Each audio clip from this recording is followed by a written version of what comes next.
Hey guys, তো তোমাকে সবাইকে ওয়েলকাম। আশা করি সবাই খুব ভালো আছো। আমি ভীষণ ভালো আছি। চলেছি তোমাদের সঙ্গে নতুন আরও একটা ভিডিও নিয়ে। আর সবাইকে জানাই গুড মর্নিং। তো আজকে হচ্ছে শুভ দীপাবলি, তাই আমার তরফ থেকে সবাইকে দীপাবলির প্রীতি শুভেচ্ছা ও আন্তরিক অভিনন্দন। ও দিওয়ালি যাই বলো, সবাই অনেক মজা করে কাটাও, মনটাকে হ্যাপি রেখে দাও, তাহলে সব কিছুই ভালো লাগবে। আর আমি একটু আস্তে আস্তে কথা বলতে থাক, কারণ আমার একটু ঠান্ডা লেগে গেছে, ওই জন্য গলাটা একটু ব্যথা। তো যাই হোক, ওসব মনে রাখলে পুজো ভালো কাটবে না, ওগুলো ভুলে গিয়ে পুজোতে মন দিতে হবে। তো তোমরা সবাই জানো আমাদের বাড়িতে তারা মা আছে, আর আজকে যেহেতু দীপাবলি তাই তারা মাকে ভালো করে সাজানো হবে। আমার জন্য ফুল, মিষ্টি, ফল, শাড়ি সব কিছুই চলে এসছে। তো চলো তোমরা ভিডিওটা কন্টিনিউ দেখতে থাকো, আশা করি তোমাদের ভালো লাগবে। আর আমি তো একদম রেডি হয়ে গেছি, তোমাদের দেখালে আমি একটা নরম শাড়ি পরেছি, যেহেতু ঠাকুরঘরে প্রচুর কাজ আছে তাই জন্য একটা এরকম নরম শাড়ি পরেছি। আর এই শাড়িটা আমার ভীষণ পছন্দ, অনেকদিন ধরে পরার ইচ্ছা ছিল, আজকে পরে নিলাম। তো কেমন আমাকে লাগছে তোমরা অবশ্যই জানিও। আর এর সঙ্গে একটা ম্যাচিং করা ব্লাউজও পরে ফেলেছি। তো চলো আমি ভিডিওটা তোমাদের সঙ্গে শেয়ার করি। আমার ঠাকুরঘরে অনেক কাজ আছে, বেশি বকবক করলে একদমই হবে না, ঠাকুরঘরের কাজগুলো ঝপঝপ করে করতে হবে। আর ভিডিওটা তোমাদের কেমন লাগছে অবশ্যই কমেন্ট বক্সে কমেন্ট করে জানিও। তো চলো দেখিয়ে দিই ঠাকুরের জন্য কি ফল, মিষ্টি, ফুল এলো, আর ঠাকুরের শাড়িটাকে দেখিয়ে দিচ্ছি। চলো, এখানে হচ্ছে ঠাকুরের শাড়ি চলে এসছে, এই যে মিষ্টি, বাসন্তী কালার, গাঁদা, এখানে সমস্ত ফুল ফল চলে এসছে। শাড়িটা একটু ভালো করে দেখিয়ে দিই, এটা হচ্ছে ঠাকুরের শাড়ি। তো চলো, এই যে ঠাকুরের সব জিনিসপত্র এখানে রেডি। আর এখানে ঠাকুরের সব বাসনপত্র মেজে রাখা রয়েছে। এবার আমি ঠাকুরঘর রেডি করে ঠাকুরকে সাজাবো। ওম গজাননায় নমঃ, ওম লম্বোদরায় নমঃ, ওম শূর্পকর্ণায় নমঃ, ওম বিঘ্নহর্তায় নমঃ।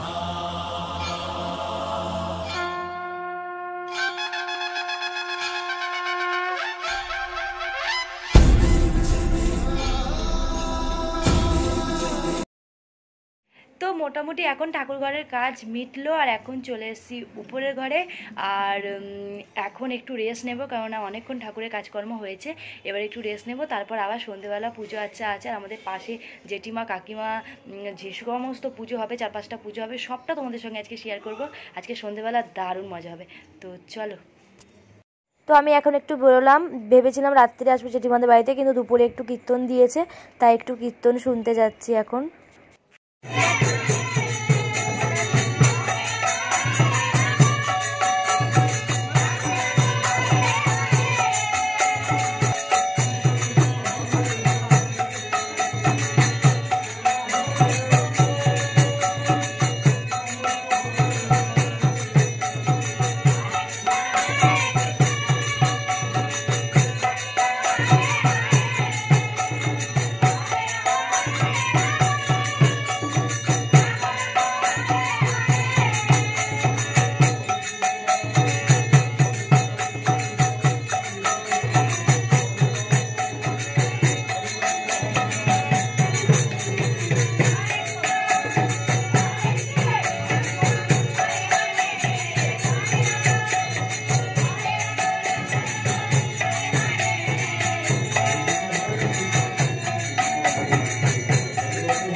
রাত্রিরের পুজোর জন্য জোগাড় যন্ত্র চলছে।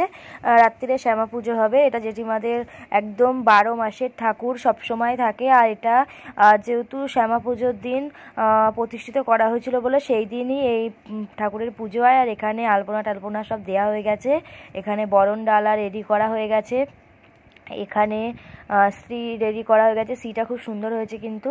আর এখানে সমস্ত ঠাকুর পরিষ্কার করে জেঠিমা একদম পুরো সুন্দর করে মালা পরিয়ে আলপনা দিয়ে ঠাকুরের আসন টাসন একদম রেডি। এখানে গোপুকে চারিদিক দিয়ে লাইট দিয়ে চুনির বাল্ব দিয়ে সাজিয়ে দিয়েছে, রাত্রিবেলা জ্বালালে দেখতে ভালো লাগবে। আর এখানে আছে রাধাকৃষ্ণ, খুবই সুন্দর, দেখলে মন একদম ভরে যায়, এত সুন্দর ঠাকুর। এখানে মহাকালের একটা ছবি আছে, আর হরপার্বতীর একটা ছবি আছে। তো সমস্ত রকম ঠাকুর জেঠিমার ঠাকুর ঘরে আছে, যেন ঠাকুরঘরটা প্রচণ্ড বড়। আর এখানে ঠাকুরের সব জিনিসপত্র আছে আর কি, রাত্রে পুজোর সব যোগাযন্ত্র চলছে। আর ওদিকে রান্নাবান্না হচ্ছে, চলো দেখিয়ে দিই তোমাদেরকে একটু। তো এদিকে হচ্ছে রান্নাবান্না, এখানে রয়েছে আলুর দম, আর এখানে হয়ে গেছে পায়েস, জাস্ট কিছুটা ঢাকা দেওয়া রয়েছে, কিছুটা ঢাকা দেওয়া নেই, ঠান্ডা হলে তারপর ঢাকা দেবে। আর এখানে এখনও এটা হবে ফ্রাঞ্চ ফ্রাই হবে বলে এই আলুটাকে আর কি ম্যারিনেট করে রেখে দিয়েছে, একটু পরে ভাজবে। আর এখানে ডাল ভাজছে, এখানে খিচুড়ি হবে, খিচুড়ি পোলাও দুটোই হবে, যে যেটা ইচ্ছা খাওয়া, এমনকি সাদা ভাতও হচ্ছে, যে যেটা ইচ্ছা খেতে পারে। আর এখানে এখন ভাজাটা চলছে। তো আমি পুজো টুজো করার পরে একটু জেঠিমাদের বাড়িতে গেছিলাম হরিনাম শোনার জন্য। জেঠিমাদের বাড়িতে রাত্রিবেলা শ্যামা পুজো আছে, আর দুপুরবেলা মানে সকাল থেকে 12:30 নাগাদ ওরা হরিনাম শুরু করেছে, এখনও 5টা পর্যন্ত হবে। তো তাই জন্য একটু শুনতে গেছিলাম, আর ভীষণ সুন্দর লাগছিল ওখানে শুনছিলাম। এখন বাড়িতে চলে এসেছি, এখন একটু ফ্রেশ হয়ে রেডি হয়ে নেবো ফাইনালি, কারণ রাত্রিবেলা প্রত্যেকটা জায়গায় পুজো হবে, সব জায়গায় যাব, গিয়ে ডালা দিয়ে আসবো পুজোর, আর ফুল মিষ্টি টিষ্টি দিয়ে আসবো পুজোর জন্য। আর বাড়িতেও তারা মায়ের পুজো করবো একটু রাত্রিবেলা। তো সেই সব মিলিয়ে একটু অনেক কাজ আছে, তো সেই জন্য ওখান থেকে চলে এসেছি। আর আধ ঘন্টা মতো গান হবে ওখানে, হওয়ার পর বন্ধ হয়ে যাবে, কিন্তু আমি আর বেশিক্ষণ থাকতে পারলাম না, যেহেতু আমাকে আবার রেডি হতে হবে, বেরোতে হবে, সেই জন্য আমি চলে এসেছি। তো চলো এখন ঝপঝপ রেডি হয়ে নিই, রেডি হয়ে ঝপঝপ করে আমার কাজগুলো করে নিই, মন্দিরের কাজ আছে অনেক, তারপর বেরোবো আবার। তো চলো।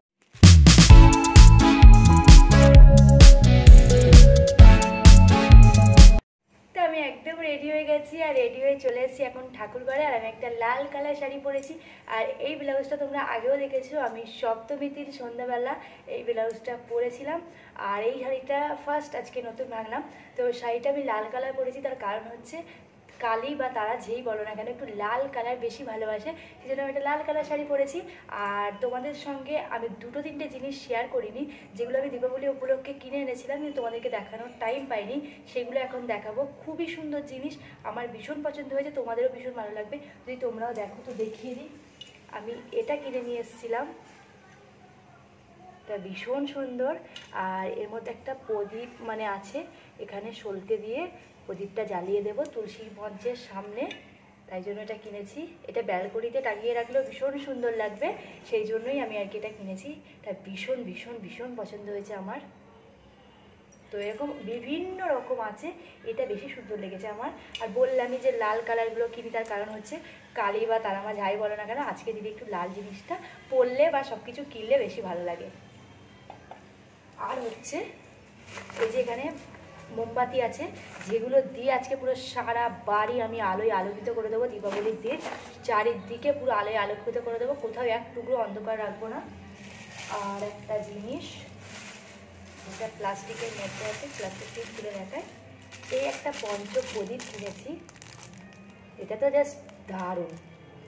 তো এটাও এখন ধরাবো, তার আগে তোমাদেরকে একটু দেখিয়ে দিই। এটা আমি এখন একটু ধুয়ে গঙ্গা জল ছিটিয়ে দেবো, প্লাস্টিক থেকে এখনও পর্যন্ত খুলি নিয়ে এনে ওইভাবেই রাখা আছে। তো এটাও কিনেছিলাম, এটা ভীষণ সুন্দর। আর এখানে রয়েছে ঠাকুরের মুরকি, কদমা, আমসত্ত্ব টামসত্ত্ব, যেটা দিয়ে এখন সন্ধ্যাবেলা পুজো হবে। আর এটা তো আমি তোমাদেরকে আগে মনে হয় দেখিয়েছিলাম, এরকম একটা লায়নের লেভিয়াডেটাসের একটা খেজুর নিয়ে এসেছি, যেটা দিয়ে এখন ঠাকুরের পুজো হবে। আর এখানে চলে এসছে হলদিরাম পাভুজি থেকে কাজু বরফি আর লাড্ডু, এই যে লাড্ডু, আর আছে এর মধ্যে কাজু বরফি। তো এগুলো দিয়ে এখন করবো ঠাকুরের পুজো। তো চলো তোমরা দেখতে থাকো কীভাবে আমি ঠাকুরের পুজোটা করি। তো এখানে আমার ঠাকুরের ভোগ রেডি করা হয়ে গেছে, এটা তারামার ভোগ, আর এটা হচ্ছে আমাদের লক্ষ্মী গণেশের ভোগ। এখানে কী কী আছে আমি বলে দিই, এখানে আছে মুরকি, আর খেজুর, কাজু, কিশমিশ, লাড্ডু, বরফি, কদমা, আর এটা হচ্ছে মঠ আমি বলি, আর এটা হচ্ছে আমসত্ত্ব, সেম এটাতেও আছে। তো আমার ভোগ রেডি করা হয়ে গেছে, এবার আমি পুজোয় বসবো।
বাবা টাকা আমারে আবার টান দিবি জেঠু আমাদের জেঠু এটা অতুরুদা আর চিনি না মামা চিনি না